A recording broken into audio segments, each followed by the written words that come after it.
भारत सरकार के वित्त मंत्रालय से आरटीआई के जरिए मैंने ये सवाल पूछा था कि 8वां पे कमीशन कब लागू कर रहे हो। मुझे जवाब मिल गया है। मेरे पास भारत सरकार का आया हुआ जवाब है जो आपको दिखाऊंगा आज के इस वीडियो में। और साथ ही साथ दोस्तों 568 सर्कुलर का एरियर आपको कैसे कम मिला है, पीसीडीए के 2 लेटर दिखा के आपको समझाऊंगा। क्लियर हो जाएगा कि आपको कैसे गलत मिला है, आप भी उनमें से हो सकते हैं। और दोस्तों साथ ही केंद्र सैनिक बोर्ड का अभी वेबसाइट बंद है, तो भारत सरकार के रक्षा मंत्रालय ने उसके ऊपर क्लैरिफिकेशन जारी किया है। किन बातों को आपने ध्यान देना है वो भी जानेंगे आज के इस वीडियो में। और साथ ही साथ ओआरओपी 3 और एसीपी से जुड़ी हुई 2006 से पुराने पेंशनर्स की एसीपी से जुड़ी हुई महत्वपूर्ण जानकारियां दूंगा, सारे जानकारियां लेटेस्ट के आधार पर। तो चलिए आगे बढ़ेंगे दोस्तों। नमस्कार, वंदे मातरम। तो जैसे बोर्ड पर आप देख पा रहे हैं, सभी जानकारियों की ओर आगे बढ़ते हैं।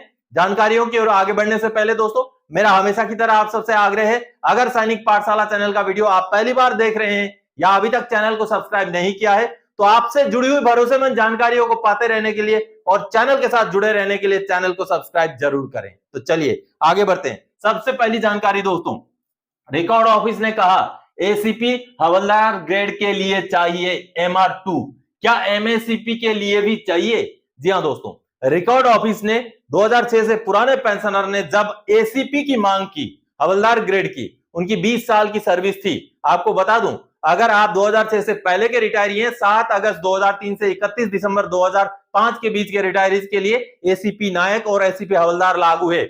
एसीपी नायक के लिए 10 साल सर्विस, एसीपी हवलदार के लिए 20 साल सर्विस चाहिए। तो एसीपी हवलदार का क्लेम जब पेंशनर ने भेजा, तो ये जो सामने आप लेटर देख पा रहे हैं, इस लेटर में रिकॉर्ड ऑफिस ने पेंशनर को जानकारी दी, उनको यह बताया कि आपका MR2 नहीं था, यानी कि मैप रीडिंग 2 ना होने की वजह से आपको एसीपी लागू नहीं है। अब दोस्तों सवाल यह होता है कि क्या एमएसीपी के लिए भी MR2 चाहिए? जी नहीं। एमएसीपी जो कि 1 जनवरी 2006 के बाद लागू किया गया है, उसके लिए एमआर की कोई जरूरत नहीं है। आपको मेडिकल कैटेगरी में सेफ 1 नहीं होना है, सिर्फ और सिर्फ आपको पनिशमेंट ऐसा नहीं होना चाहिए जिससे आपका प्रमोशन रुक जाए, या तो फिर आप प्रमोशन के लिए अनविलिंग नहीं होना चाहिए। बाकी चीजें अगर आप एमएससीपी की मीट करते हैं क्राइटेरिया, तो आपको एमएससीपी जरूर मिलेगा। तो चलिए आगे बढ़ते हैं अगली जानकारी की ओर दोस्तों। सर्कुलर 568 का होगा और फायदा, सिपाही को 185 रुपए, नायक को 290 रुपए, हवलदार को 295 रुपए, नायब सुधार को 390 रुपए, सूबेदार को 400 रुपए और सूबेदार मेजर को 140 रुपए। मैं क्यों बोल रहा हूं, सबसे पहले पीसीडीए के 2 लेटर आपको दिखाता हूं, उनको देख लेते हैं। दोस्तों पीसीडीए का यह लेटर है, 11 जनवरी 2024 का लेटर है। सीपीपीसी को पीसीडीए ने लिखा है कि पेंशनर को 568 सर्कुलर का एरियर मिलना था, और उनका एरियर किस रेट से मिलना था? उनका पेंशन 1 जनवरी 2006 से 5125 रुपए के हिसाब से सिपाही का, वाई ग्रुप के सिपाही का पेंशन फिक्सेशन होकर के उनको एरियर मिलना था 568 सर्कुलर का। यहां पर देखिए लिखा हुआ है, आप यहां पर पेंशनर का नाम देख लीजिएगा, श्री धनवीर राय जी का है, और बाकी पीपीओ नंबर वगैरह कुछ चीजें मैंने हाइड किया हुआ है। आगे मैं अभी सेम इन्हीं पेंशनर का अगला और एक लेटर दिखाता हूं, पीसीडीए का ही। देखिए कैसे आपको भी जागरूक होने की जरूरत है। अब अगला लेटर ये रहा, उन्हीं पेंशनर का है, देखिए धनवीर राय जी का ये, और ये लेटर पीसीडीए ने ही भेजा है, सीपीपीसी को ही भेजा है, सेम लेटर है ये देखिए, और 9 मई 2024 का लेटर है। अब यहां पर सबसे महत्वपूर्ण बात क्या है वो आप समझिए, यहां पर देखिए, और आपने भी आपके पेंशन में आपका 568 सर्कुलर का एरियर में इसी चीज को चेक करना है। देखिए यहां पर बेसिक पेंशन क्या लिखा गया है, 4940, जबकि पहले जो दिया गया था, जो लेटर दिया गया था, जो जनवरी वाला लेटर आपने देखा, उसमें 5125 रुपए था। यानी कि दोस्तों ये रहा जेड ग्रुप के हिसाब से, और पहले जो लेटर निकाला गया था वाई ग्रुप के हिसाब से। आपको बता दूं, वाई ग्रुप 1 जनवरी 2006 के बाद सभी पेंशनर वाई ग्रुप में है, जेड ग्रुप तो है ही नहीं। तो ये जो फिक्सेशन अगर पेंशनर को 4940 के हिसाब से दिया जाए तो गलत होगा। तो आप सबने पीसीडीए का अभी लेटर देखा, यानी कि दोस्तों आपको भी हो सकता है जेड ग्रुप के हिसाब से मिला हो, क्योंकि जेड ग्रुप तो 1 जनवरी 2006 से है ही नहीं। तो जेड ग्रुप के हिसाब से किसको दिया गया और क्यों दिया गया, आपको सबसे पहले तो टेबल समझना होगा। ये जो सामने टेबल आप देख पा रहे हैं, ये 568 सर्कुलर का टेबल है। अब यहां पर आप अगर वाई ग्रुप और जेड ग्रुप में डिफरेंस देखें, तो अभी मैंने जो अमाउंट आपको बताया सिपाही से लेकर सूबेदार मेजर तक, वो हूबहू वही अमाउंट आपको दिखेंगे। सिपाही की अगर बात करूं तो 5125 के बजाय जेड ग्रुप में 4940 है, और नायक की बात करूं तो 5520 के बजाय 5203 है, और हवलदार की 5820 के बजाय 5525 है, और नायब सुधार का 8330 की बजाय 7940 है, और सूबेदार का 9440 के बजाय 9040 है, और सूबेदार मेजर का 9680 के बजाय 9540 है। तो ये जो डिफरेंस मैंने बताए सिपाही से लेके सूबेदार मेजर तक, ये है ग्रुप के हिसाब से डिफरेंस दोस्तों। तो आपको भी हो सकता है जेड ग्रुप के हिसाब से मिला है, चेक कीजिए, और अगर आपको जेड ग्रुप के हिसाब से मिला है तो वाई ग्रुप के हिसाब से ये जो डिफरेंस है, इस डिफरेंस का एरियर का आप क्लेम कर सकते हैं, क्योंकि जेड ग्रुप 1 जनवरी 2006 से नहीं है। चलिए अगली जानकारी दोस्तों, केंद्रीय सैनिक बोर्ड का वेबसाइट बंद है। रक्षा मंत्रालय ने जारी किया स्पष्टीकरण और साथ में दिए कुछ महत्वपूर्ण हिदायतें।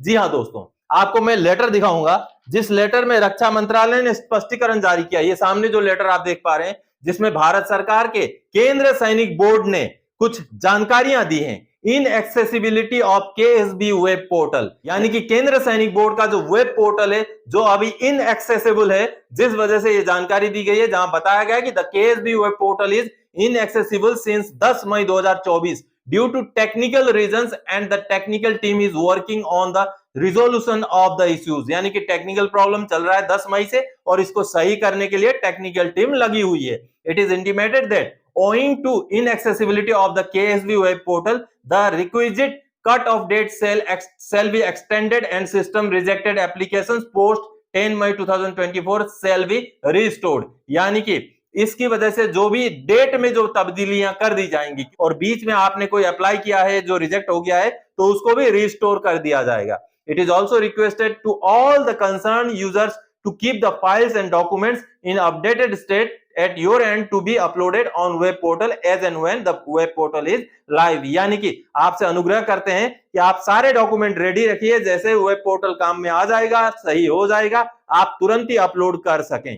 Any further updates shall be shared subsequently। यानी कि आगे और कोई भी अपडेट आता है तो उसको आपको शेयर कर दिया जाएगा। और ये जो लेटर है दोस्तों 17 मई 2024 का भारत सरकार के रक्षा मंत्रालय का लेटर था। तो केएसबी का वेबसाइट नहीं चल रहा, इसमें आप चिंता ना करें। तो ये थी महत्वपूर्ण जानकारी। चलिए अगली जानकारी, आरटीआई से आया 8वें वेतन आयोग गठन करने को लेकर मुझे वित्त मंत्रालय से जवाब। जी हां दोस्तों, मैंने जब आरटीआई लगाया था, वित्त मंत्रालय से पूछा था कि आप 8वां पे कमीशन कब लागू कर रहे हैं, तब मुझे जवाब दिया गया है वित्त मंत्रालय की तरफ से। ये मेरा आरटीआई है, ये उसका जवाब है, मुझे एड्रेस किया गया। अब दोस्तों सबसे पहले तो ये सामने जो आप देख पा रहे हैं, इसमें मैंने सवाल किया था, जिसमें मैंने पूछा है कि 7वां पे कमीशन लागू तो 1 जनवरी 2016 से हुआ था, लेकिन पे कमीशन का गठन फरवरी 2014 में कर दिया गया था। अब चूंकि 10 साल पूरे हो चुके हैं पे कमीशन के गठन को लेकर के, तो क्या सरकार जो अभी हाल फिलहाल में पेंशन मंत्रालय ने जो Indian railway technical supervisor association का जो एक रिक्वेस्ट लेटर आपको भेजा है वित्त मंत्रालय को, क्या वित्त मंत्रालय उसके ऊपर विचार करके 8वां पे कमीशन बिठाने जा रही है? तो ये जब मैंने सवाल किया था तो इस सवाल का मुझे जवाब दिया गया है वित्त मंत्रालय की तरफ से। अब वो जवाब आपको दिखाता हूं। ये सामने जो जवाब देख पा रहे हैं, ये जवाब मिनिस्ट्री ऑफ फाइनेंस यानी कि वित्त मंत्रालय के डिपार्टमेंट ऑफ एक्सपेंडिचर से मिला है मुझे। 13 मई 2024 का लेटर है। अब इस लेटर में सबसे पहले तो दोस्तों मेरा जो आरटीआई का एप्लीकेशन का जो है रेफरेंस वगैरह दिया गया है, और वहां लिखा गया है please refer to your RTI application submitted online vide registration number so and so asking for information about constitution of 8th central pay commission. यानी कि आपका जो ऑनलाइन आरटीआई एप्लीकेशन था, जिसमें आपने 8वें पे कमीशन को के गठन को लेकर सवाल किया था, उसको रेफर करते हुए आपको यह जवाब दिया जाता है। अब 2 नंबर पैराग्राफ में जवाब क्या दिया जाता है, देखिए, E3A branch does not have any information in material in respect of the information sought in the RTI application. Hence the information may be treated as nil। इसका मतलब होता है जिस सेक्शन में, यानी कि फाइनेंस मिनिस्ट्री का, वित्त मंत्रालय का, डिपार्टमेंट ऑफ एक्सपेंडिचर का जिस सेक्शन ने ये जवाब दिया है, वो ये बोलता है कि हमारे इस ब्रांच में, हमारे इस सेक्शन में 8वें पे कमीशन को गठन करने के लिए इन मटेरियल यानी कि लिखित में, कोई भी दस्तावेजों में कोई भी जानकारी नहीं है। इस वजह से हम इस संदर्भ में आपको नील रिपोर्ट देते हैं। यानी कि यह बताया जाता है दोस्तों कि 8वां पे कमीशन को लेकर के जिस सेक्शन ने मुझे जवाब दिया वो सेक्शन बोलता है कि हमारे पास कुछ भी जानकारी नहीं है। यानी कि 8वां पे कमीशन को लेकर के लिखित में अभी तक कुछ भी अंदर खाने में कुछ भी नहीं हो रहा है। यही बात सामने आती है इस आरटीआई के जवाब से। तो आरटीआई का जवाब महत्वपूर्ण था क्योंकि जैसे सरकार ने जो संसद में जवाब दिया था कि 8वें पे कमीशन को लेकर के अभी हमने कुछ नहीं सोचा है, उसी तरीके से 8वें पे कमीशन को लेकर के इस आरटीआई में भी उसी तरीके का जवाब दिया गया है। जी हां, चलिए अगली जानकारी की ओर दोस्तों। ओआरओपी 3 के टेबल जारी होने में और ओआरओपी 3 का भुगतान में अब कितना समय बचा है? जी हां दोस्तों, जैसे हम सबको पता है, मुझे भी पता है, आपको भी पता है, मैं खुद भी इंतजार कर रहा हूं, आप भी इंतजार कर रहे हैं। जुलाई 2024 से हमारा ओआरओपी 3 ड्यू है। क्या हमें बढ़ोतरी मिलेगी? आपको कितना मिलेगा? मुझे कितना मिलेगा? मैं भी इंतजार कर रहा हूं।